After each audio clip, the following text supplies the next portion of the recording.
Presenting by Majisa film studio Kharal, writer Vikram Singh ji Solanki, ठिकाना खरल।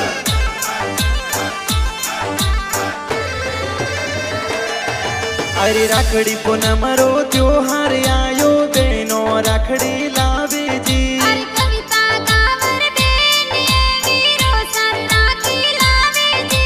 अरे जीतू सिंह जी बीरो साये तो गरीब का पधारे जी। अरे प्रियंका कावर बेन वीरो सर राखी बांधे जी। अरे सरवण सिंह जी बीरो सा तो राखी जोर बंधावे जी। अरे कविता कावर प्रियंका कावर बेन वाटा जोवे जी। अरे केला बैसा बेने बीरो सारे राखी बांधे जी। अरे विमला बैसा बोणे जी, मनड़े गणा हरसावे जी। भगतावर सिंह जी पप्पा जी, रसाल कावर मम्मी हरसावे जी। अरे राजपूत परमार ठिकाना पाँव में खुशियाँ जोर मनावे जी। अरे दरिया कावर अविया कावर बुआ सा राखी लावे।